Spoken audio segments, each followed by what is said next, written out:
Welcome to Care Coordination and Interoperable Health IT Systems, Policy and Interoperable Health IT, Lecture B.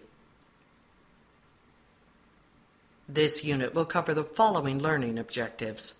1. List and discuss the impact of key health interoperability-related topics in healthcare legislation. 2. Identify and discuss how the Meaningful Use Program and the ONC certification programs have impacted interoperable health IT. And 3. Assess and leverage meaningful use, ONC certification, and other health IT policy activities to facilitate interoperability. This lecture will focus on the initial regulations from 2011 to 2015 and how they have impacted interoperability. Meaningful use and ONC certification has been covered in other units and in other components, so you may be familiar with meaningful use already and if covered in another component. Note that the CMS EHR incentive program required the meaningful use of certified EHR technology in a staged approach, starting with the easiest requirements, Stage 1, through the most difficult, Stage 3. ONC published regulations specifying certification requirements and standards requirements for certified health information technology to be used with each of the stages of meaningful use. ONC 2011 certified systems were used with Stage 1. Although Stage 1 and ONC 2011 certification are now mostly in the past, it is still good to understand how they improved interoperability. You might recall that eligible hospitals and eligible providers were required to implement electronic health records. To be able to meet the MU Stage 1 requirement for the EHR incentive program, the EHRs that were implemented had to be certified based on the ONC 2011 certification regulation. The eligible hospitals and eligible providers were required to utilize the EHR to meet certain objectives. For a complete list of the objectives and for more information on meaningful use in general, please go to Component 1. But let's look at some of the Stage 1 objectives and see how they impact interoperability. This slide shows a subset of the Stage 1 objectives. One objective was that providers needed to electronically prescribe medications. A prescription was written directly into the EHR and then was automatically sent to a pharmacy by using an interoperability standard called NCPDP script. Providers no longer had to write paper prescriptions, and there was an electronic recording of the prescriptions in the EHR. It was convenient for the patients because they no longer had to take a piece of paper to the pharmacy, and as a result, more medications were filled promptly. E-prescribing showcased the true benefit of interoperability. Another objective was that providers had to provide patients with an electronic copy of their health information upon request. It could be on a USB drive, but the point is, if a patient requested it, the provider had to provide it in an electronic standard format. This could help if a patient moved and needed to see another primary care provider and would have liked to give them a copy of their medical record. Another objective that overlapped with the objective in which patients were provided an electronic copy of their data was the objective in which providers had to provide patients with a clinical summary of their visit in any format. Even paper was acceptable. Both of these objectives began to change healthcare workflow and culture in preparation for interoperability between providers and patients. By providing even paper clinical summaries to patients, providers were getting used to giving patients their data, and patients were starting to learn that they had a right to their information. And patients were able to take their summaries along with them when they went to other doctors. This helped start a culture change, although there is still room for improvement, towards transparency and patient engagement. Providers also had to maintain an active medication list. So whatever medications the patient was on, they had to record them. This is critical for interoperability, since before you can share information, you need to have it collected in an accessible format. Additionally, the providers had an option to perform medication reconciliation. which means to compare medications that the patient was taking before they saw the provider and what they would be receiving from the provider. The medication reconciliation could be done manually, but it would have to have been recorded electronically.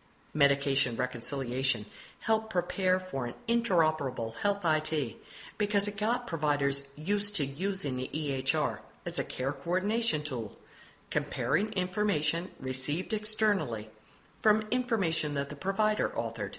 Another example of an objective and its effort on improving interoperability is more explicit. Providers had to test their EHR's capability to exchange key clinical information among care providers and patient-authorized entities. Another clear example of underlying interoperability in Stage 1 was to test their capability to submit electronic data to immunization registries. Although these were just testing functionalities, it helped to lay the foundation for interoperability. Another example is to send patient reminders either via email, paper, or phone. The reminder had to be of clinical relevance to the patient. If this was done electronically, this would enhance interoperability because it is an exchange of data, like appointments and scheduling between systems.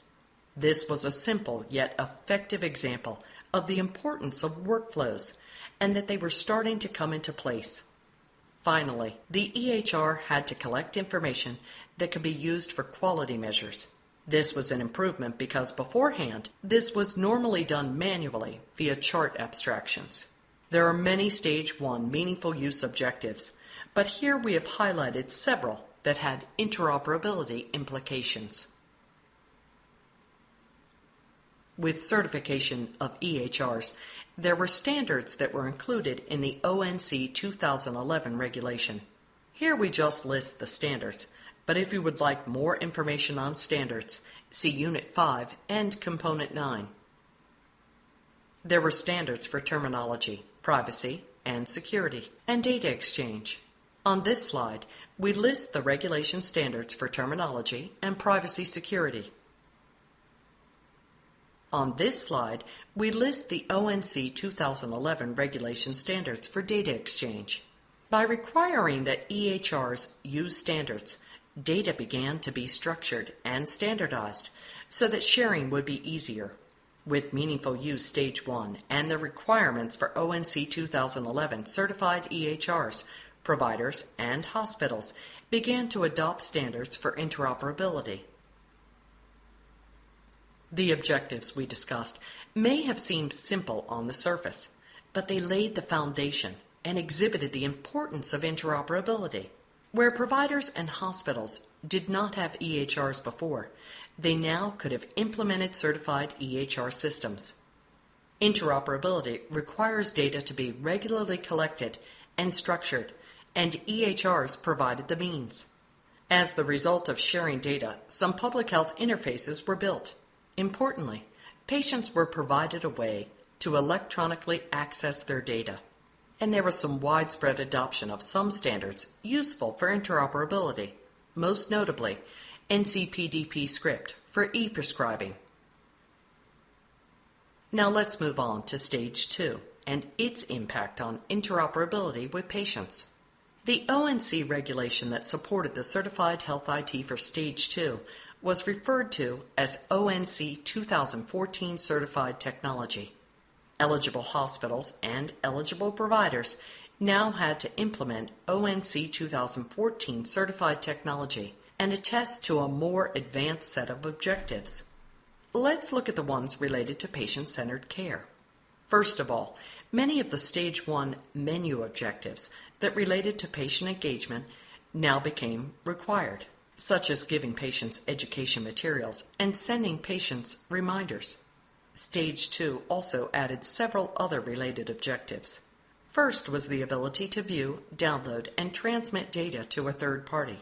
This means that eligible providers and eligible hospitals needed to give patients access to their data electronically.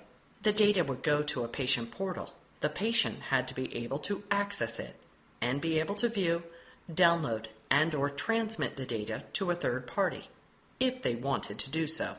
Second was the sending of secure messages between providers and to patients.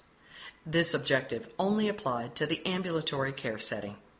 Third, instead of giving a paper clinical summary, it was now electronic. From a care coordination interoperability perspective, there were some other key Stage 2 objectives. ONC 2014 certified EHRs provided the ability to reconcile problems and allergies in addition to medications.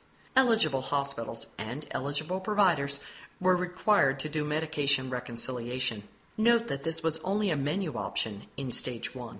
However, they did not yet have to reconcile allergies and problems, even though their EHR supported the functionality.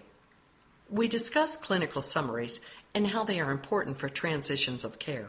Providers in hospitals now had to create, transmit, and send clinical summaries to the next provider of care for 10% of their transitions.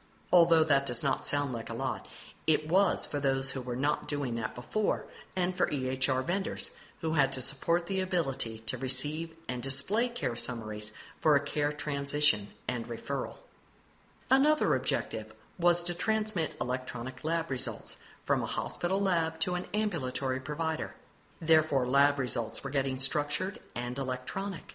The e-prescribing requirements threshold increased from Stage 1 and became an optional objective for inpatient EHRs. So here we see care coordination being better supported through meaningful Stage 2 objectives and ONC 2014 criteria related to interoperability. There were also some criteria to support the learning health system through public and population health.